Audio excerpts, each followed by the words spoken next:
मैं डॉक्टर दीपक शर्मा कार्यक्रम आपकी किस्मत में दर्शकों का स्वागत करता हूं।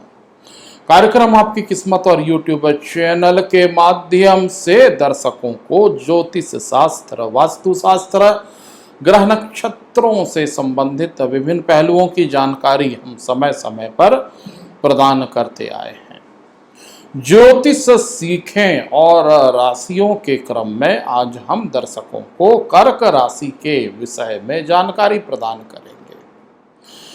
कर्क राशि जिसका 4 नंबर होता है, आपकी जन्म पत्रिका में यदि चंद्रदेव के साथ 4 नंबर है तो आपकी राशि कर्क होगी। सदा चंद्र राशि के आधार पर ही आपको अपना फलादेश यानी राशिफल देखना चाहिए। कर्क राशि के स्वामी चंद्रदेव होते हैं। इस प्रकार चंद्रमा कर्क राशि में स्वराशिगत हो जाता है।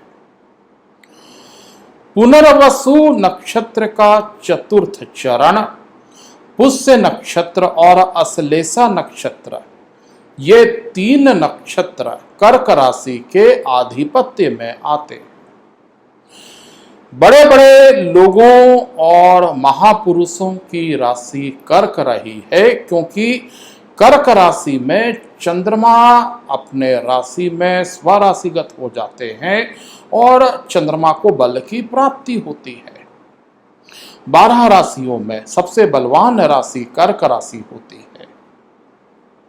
भगवान राम जी की राशि भी कर्क ही थी, क्योंकि चंद्रमा कर्क राशि में स्वराशिगत होकर के भगवान राम जी के जन्म पत्रिका में विराजमान था।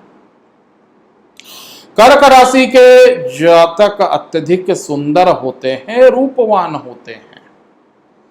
इनके नेत्र अत्यधिक सुंदर होते हैं और चंद्रमा की सुंदरता इनको प्राप्त होती है। चंद्रमा की भांति ये आकर्षक और अपने व्यक्तित्व से लोगों को प्रभावित करते हैं। बहुत सारे फिल्मी कलाकारों की जन्म पत्रिका में कर्क राशि देखी गई है। कर्क राशि कला के क्षेत्र में भी महत्वपूर्ण होती है। कर्क राशि के जातकों को कला के क्षेत्र में उन्नति के शिखर पर देखा जाता है। बड़े बड़े चित्रकार, बड़े बड़े गायक, बड़े बड़े संगीतकार या कलात्मक क्षेत्रों से संबंधित महापुरुष कर्क राशि के होते हैं। कर्क राशि को वरदान प्राप्त है कला का। इन लोगों की हैंडराइटिंग यानी लिखने की कला बहुत अच्छी होती है। कर्क राशि के जातक जब लिखते हैं तो वो हस्तलिखित जो चीजें हैं वो बिल्कुल आपको किताब की भांति प्रतीत होगी। ये अच्छे चित्रकार बन सकते हैं। बहुत ज्यादा भावुक होते हैं और छोटी छोटी बातें इनको जल्दी बुरी लग जाती है। बहुत जल्दी ये लोगों से प्रेम करने लगते हैं और चूंकि ये दूसरों से प्रेम करते हैं इसलिए उनसे भी प्रेम की अपेक्षा रखते हैं। दूसरों के द्वारा की गई उपेक्षा से ये बहुत ज्यादा प्रभावित होते हैं और इनका दिल टूट जाता है। इनमें नकारात्मक विचारों का समावेश होता है। रात्रि के समय ये ज्यादातर नकारात्मक विचारधारा से परिपूर्ण हो जाते हैं और जीवन का खालीपन, एकाकीपन इन्हें सताने लगता है। कर्क राशि के लोगों की भावुकता और संवेदनशीलता कभी कभी इनके लिए ऋणात्मक हो जाती है। ये दिमाग से नहीं बल्कि दिल से कार्य लेते हैं। लोगों की बातों में बहुत जल्दी आ जाते हैं और उन पर विश्वास करने लगते हैं। परंतु जब लोगों के द्वारा धोखा दिया जाता है तो इन्हें बहुत ज्यादा पीड़ा पहुंचती है। कर्क राशि के जातकों को सर्दी, जुकाम या कफ विकार जैसी स्वास्थ्य जनित आंशिक समस्याएं हो सकती है। चूंकि चंद्रदेव इस राशि के अधिपति होते हैं, इसलिए चंद्रमा की कलाओं के घटने और बढ़ने से कर्क राशि के लोगों का जीवन भी कुछ उथल पुथल से भरा होता है। अमावस्या और पूर्णिमा की तिथि कर्क राशि के जातकों के लिए कुछ बेचैन करने वाली होती है।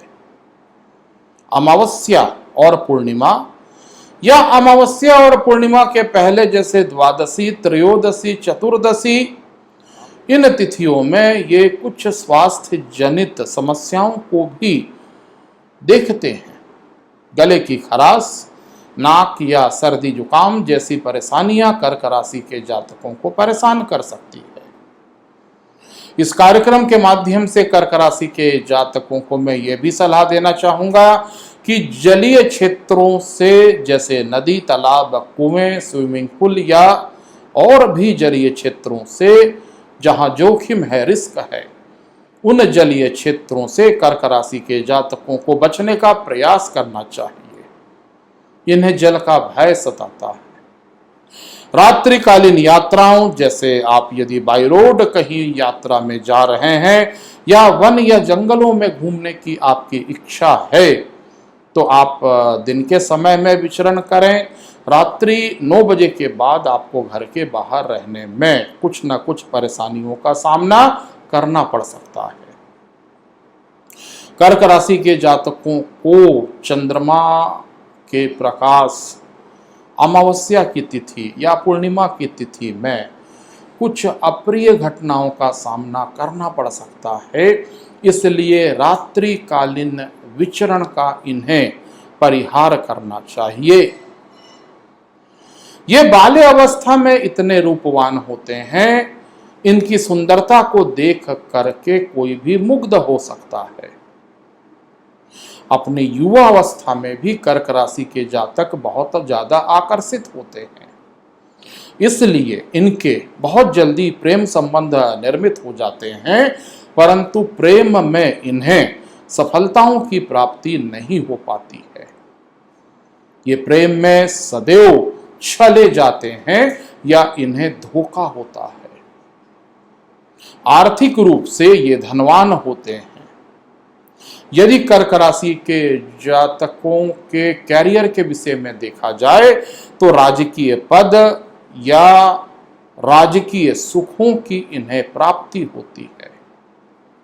चंद्रमा अपने स्वराशि में है, इसलिए बड़े बड़े पदों को ये सुशोभित कर सकते हैं। ज्यादातर कर्क राशि के जातकों को धनवान देखा गया है। इस राशि के लोग निर्धन यानी गरीब कम ही दिखलाई पड़ते हैं, क्योंकि ये बुद्धिमान भी होते हैं। चंद्रमा की चतुरता इन्हें प्राप्त होती है और चंद्रदेव की कृपा स्वरूप ये अपने जीवन में आर्थिक मार्गों को ढूंढ करके सुख संपदा को अर्जित कर लेते हैं। कर्क राशि के जातकों का वैवाहिक जीवन कुछ अच्छा नहीं होता है। कर्क राशि से सप्तम राशि शनिदेव की आती है, इसलिए कुछ ज्यादा उम्र में इनका विवाह होता है और विवाह उपरांत पत्नी या पति या जीवन साथी से आदर्श सुखों की प्राप्ति नहीं होती है।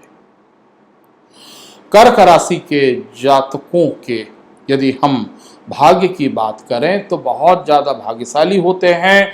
इन्हें सफेद और पीले रंगों का ज्यादा से ज्यादा प्रयोग करना चाहिए। पीले रंगों के प्रयोग से ये अपने जीवन में उच्चता को प्राप्त करते हैं। भगवान शिव जी की, पार्वती माँ की, कार्तिकेय स्वामी की, गणपति की पूजा इनको करनी चाहिए और शिवलिंग का जल कच्चे दूध, दही, शहद, गंगा जल से अभिषेक करना चाहिए। भगवान शिव जी की कृपा जब इनको प्राप्त हो जाती है तो इनमें धार्मिक और आध्यात्मिक गुणों का विकास हो जाता है। ये बहुत ज्यादा धार्मिक होते हैं और 40 वर्ष की अवस्था के उपरांत अपने जीवन में जप तप हवन या पूजा पाठ या ईश्वरीय उपासना में व्यतीत करते हैं। कर्क राशि के जातकों को फेफड़ों से संबंधित रोगों से सावधानी बरतने की जरूरत होती है। कभी भी फेफड़ों को स्वस्थ रखने का प्रयास इनको करनी चाहिए। खुली हवा और ताजी हवा में विचरण करना चाहिए। सफेद पदार्थों का ये दान कर सकते हैं। गरीबों को सफेद चावल का दान कर सकते हैं। कर्क राशि के जातकों की जन्म पत्रिका में यदि सूर्य देव अच्छी स्थिति में है तो ये सर्वोत्तम है। तो फिर इन्हें सूर्य चंद्रमा दोनों के बल की प्राप्ति होती है और ऐसा जातक अपने जीवन काल में विशेष सामाजिक प्रतिष्ठा को हासिल करता है।